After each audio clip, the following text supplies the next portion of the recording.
as we've been saying, we're in this countdown to the upcoming bar exam. And if my hair looks a little grayer, which it is, and if I'm getting a little frazzled and my eyes look a little saggy, which they are, in part it's because I'm getting older, but it's also because we're really just about 30 days away from the exam.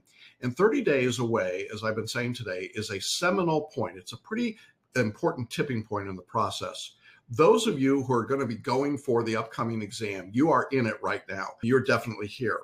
Some of you are deciding right now whether or not to wait till the next exam, and that's fine. And for the most part, people who are making that decision make it at about this point. If you are watching and listening at this stage and you're getting ready for the upcoming test, I know you've got a lot to do, and I don't want to take up much more of your time today. But I do want to give you a sense of what you're capable of and what you're capable of doing in this period of time. It's been my experience that an awful lot of people tend to start looking for quick, easy solutions. And sometimes those quick, easy solutions are out there, but sometimes the easiest solution is to do the most straightforward next steps. Things like combining the reading and listening to a lecture, or not doing quite so many questions, not trying to write so many essay questions, but to focus on quality and not on quantity. The goal here is to work on your weaknesses. Those are all concepts that I think make common sense. And if you follow those and use your common sense, it will help you a great deal. Common sense tends to be in short supply in these last 30 days. Some people think that the way that they're going to pass the bar exam 30 days from now is that they're going to stuff an incredible amount of material into their brain, and then they're going to spit it all back out on test day. And in that vein, I wanted to share with you a classic Pixar movie that I enjoyed so much, and I thought it was perfectly appropriate. And the movie was called Wall-E. Remember, it was about the little robot? And I'm pretty sure most of you have heard of it, even if you didn't see it. But for those of you that weren't familiar, it was an animated movie about a robot. It was set way into the future.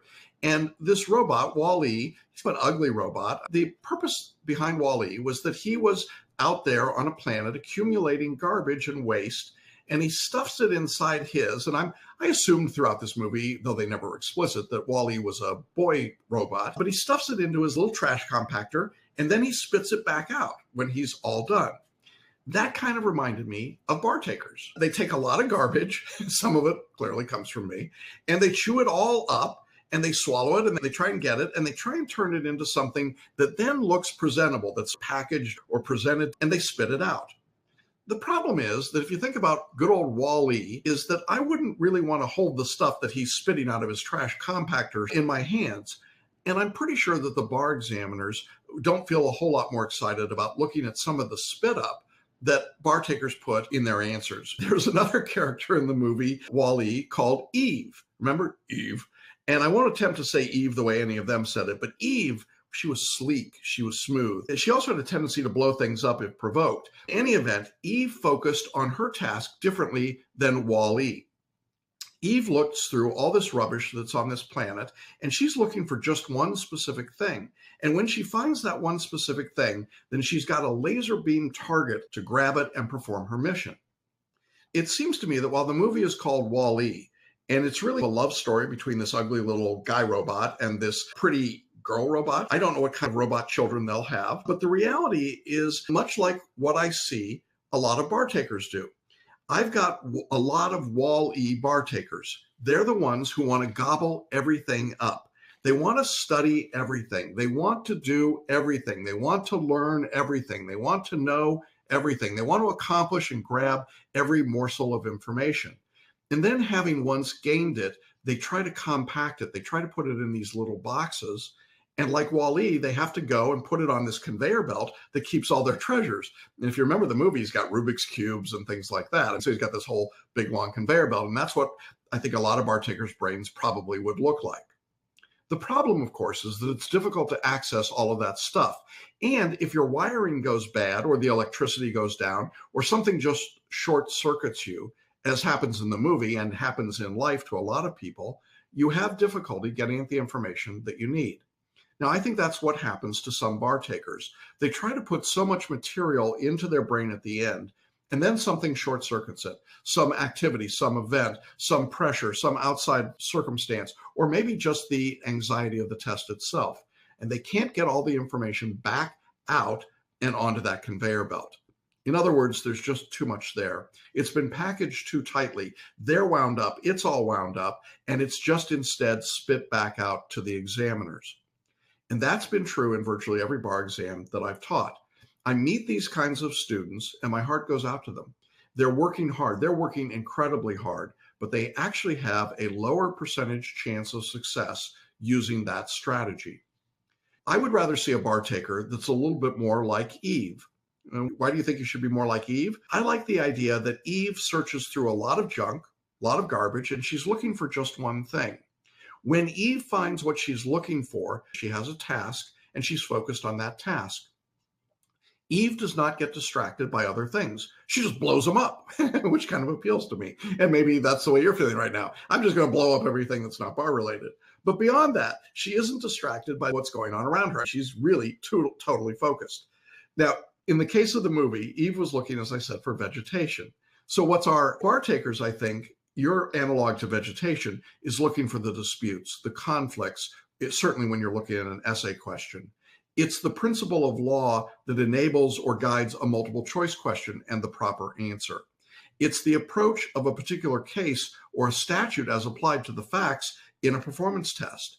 Those are the skills and the things that you should be looking for. They are what you're trying to create and highlight and add to your writing and put into your multiple choice work.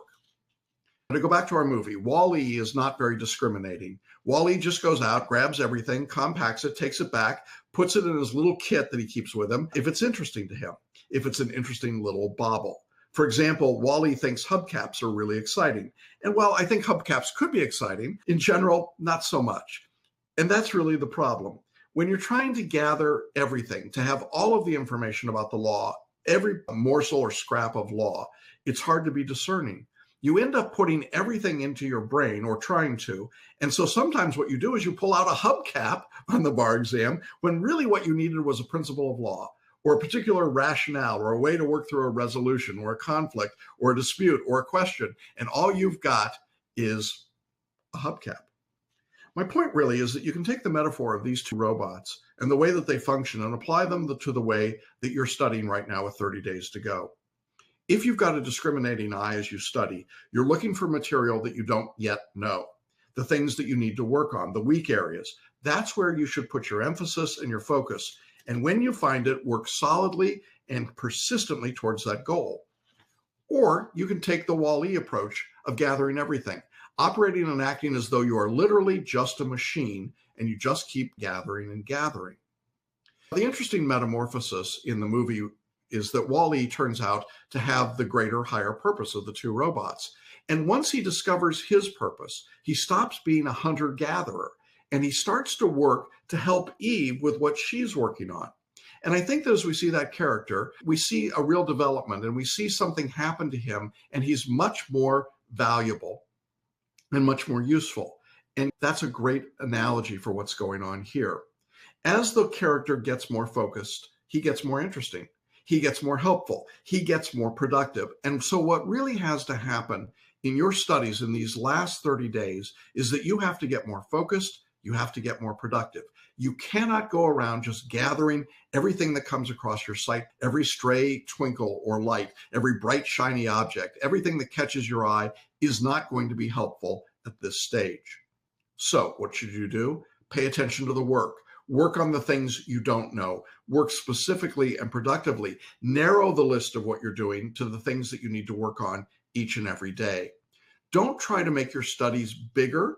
Don't try to gather everything. Just keep working in a focused and structured way. I hope that helps. And if you haven't seen the movie Wall-E, or you haven't seen it in a long time, it might be a good relaxing break from your studies. I really hope that you'll keep it in mind and think about that as we turn into this 30-day period. We've got a lot to say in the next 30 days about your studies, and we'll be back to do that shortly.